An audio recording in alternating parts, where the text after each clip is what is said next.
It has been incredibly difficult for me to put down Wipeout the Omega Collection on the PlayStation 4 Pro so that I could review this game for you. This is actually 3 games in one, and it's from one of my 2 favorite racing franchises of all time. I flip-flop between Mario Kart and Wipeout all the time. Well, I guess you can qualify this as combat racing because I'm a big fan of Forza Horizon and Need for Speed and Burnout as well.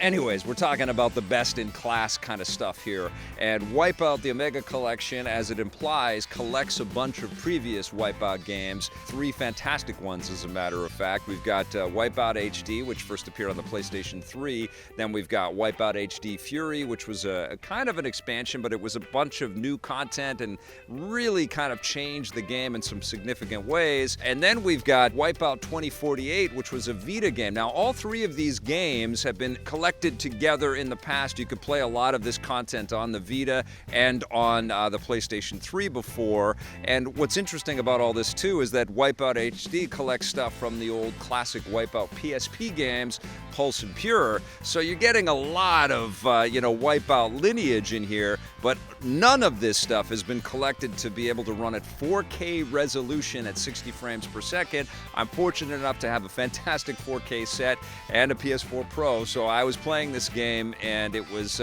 sheer ecstasy.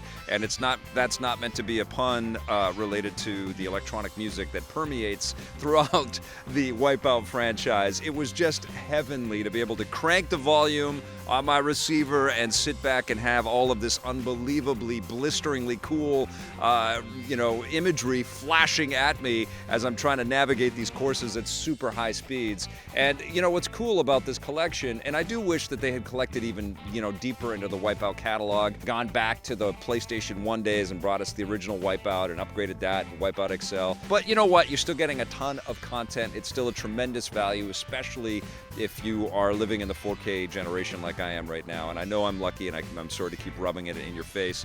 I know that not everybody has this. This will run great under traditional 1080p TV and the PlayStation 4, although the PS3 version of Wipeout HD still rocks as well, if you're still playing that. I was absolutely stunned by how gorgeous this game looks. And what's cool about it is that Wipeout 2048, I don't know if tons of people got that game. It's still one of my favorite, if not my favorite, Vita game that's out there, is kind of the roots of Wipeout anti-gravity racing. So the environments that you race around in are kind of similar to the city and streets that you might see today, except they've been augmented with, tracks that kind of tilt against buildings and some great neon signage and stuff. And they've also got a cool kind of career mode in Wipeout 2048 where you're going year by year, and every year that you sort of accelerate, so you start in 2048, you go to 2049 and so on. Every year that you keep going, of course, the competition gets tougher, and because it's the beginning days, people get better in their anti-gravity craft. So it kind of, flushes in a little bit of a, cursory story in the Wipeout franchise, which is cool. Wipeout HD Fury is much more centered around combat. You've got an eliminator mode, you've got a detonator mode. You're basically trying to blast away at your opponents with unbelievably cool weaponry, dropping mines, shooting rockets. The Quake weapon is fantastic for getting rid of a bunch of enemies ahead of you in this cool kind of warp the road kind of graphic aesthetic, which I've always loved. And then Wipeout HD is kind of your traditional Wipeout experience, and that's the game that pulls in some of the old PSP classics. And you've got zone mode, you've got single race mode, you've got tournaments, you've got speed trials and things like that, and you're trying to get medals and keep rocking and unlocking new ships. There's tons of unbelievably cool craft in here, and they are different depending on each of the 3 games that you're dipping into.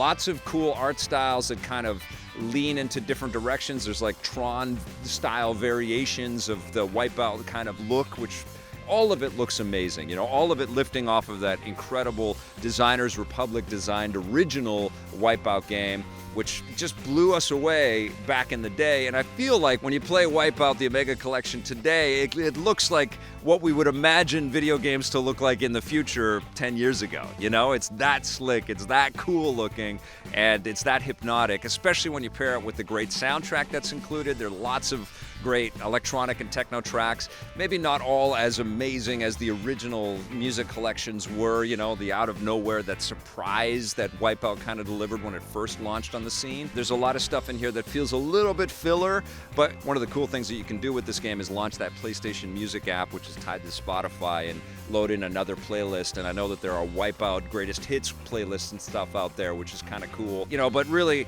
the story here about Wipeout the Omega Collection is, I think, about the graphics and the frame rate, the true 4K output possibility that you have with this title.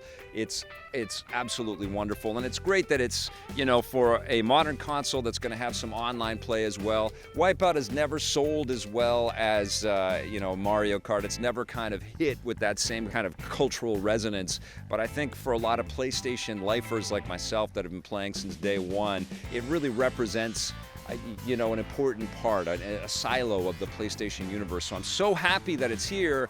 I do hope that enough people do buy this, so I do want you to get out there and I'm going to totally recommend this. I hope that enough people buy this that Sony kind of says, okay, it's important for us to create a new Wipeout team and keep bringing us new Wipeout content.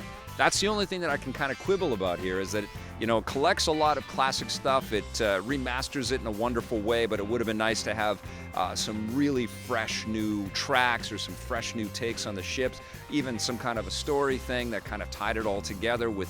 I've always thought this world of Wipeout could stretch out in some bigger, deeper, richer ways, but I do love it, and I love the Omega Collection. I'm going to give it a 9 out of 10.